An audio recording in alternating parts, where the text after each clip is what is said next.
Legendary actor Glenn Ford was born Gwilyn Samuel Newton Ford in Saint Christine d'Auvergne, Quebec, Canada, to Hannah Wood Mitchell and Newton Ford, a railroad executive.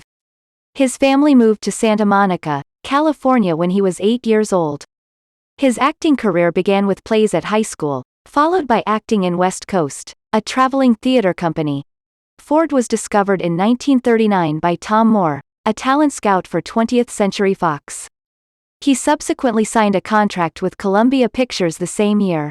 Ford's contract with Columbia marked a significant departure in that studio's successful business model. Columbia's boss, Harry Cohn, had spent decades observing other studios, most notably Warner Brothers' troubles with their contract stars, and had built his Poverty Row studio around their loanouts. Basically, major studios would use Columbia as a penalty box for unruly behavior, usually salary demands or work refusals. The cunning Cohn usually assigned these stars, his little studio could not normally afford then, into pictures, and the studio's status rose immensely as the 1930s progressed. Understandably, Cohn had long resisted developing his own stable of contract stars. He'd first hired Peter Lorre in 1934 but didn't know what to do with him, but had relented in the late 1930s, first adding Rosalind Russell, then signing Ford and fellow newcomer William Holden.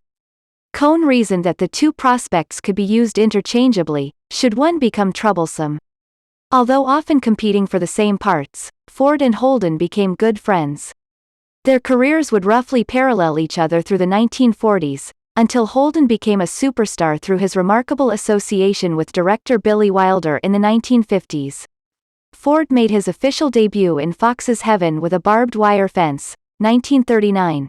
And continued working in various small roles throughout the 1940s until his movie career was interrupted to join the Marines in World War II. Ford continued his military career in the Naval Reserve well into the Vietnam War, achieving the rank of captain. In 1943, Ford married legendary tap dancer Eleanor Powell, and had one son, Peter Ford. Like many actors returning to Hollywood after the war, including James Stewart and Holden, who had already acquired a serious alcohol problem, he found it initially difficult to regain his career momentum. He was able to resume his movie career with the help of Bette Davis, who gave him his first post-war break in the 1946 movie A Stolen Life, 1946. However, it was not until his acclaimed performance in a 1946 classic film noir, Gilda, 1946, with Rita Hayworth, that he became a major star and one of the most popular actors of his time. He scored big with the film noir classics The Big Heat, 1953, and Blackboard Jungle, 1955, and was usually been cast as a calm and collected everyday hero, showing courage under pressure. Ford continued to make many notable films during his prestigious 50-year movie career, but he is best known for his fine westerns such as 3:10 to Yuma, 1957, and The Rounders, 1965. Ford pulled a hugely entertaining turn in The Sheepman, 1958, and many more fine films. In the 1970s, Ford made his television debut in the controversial The Brotherhood of the Bell, 1970, and appeared in two fondly remembered television series, Cades County, 1971, and The Family Holvick, 1975.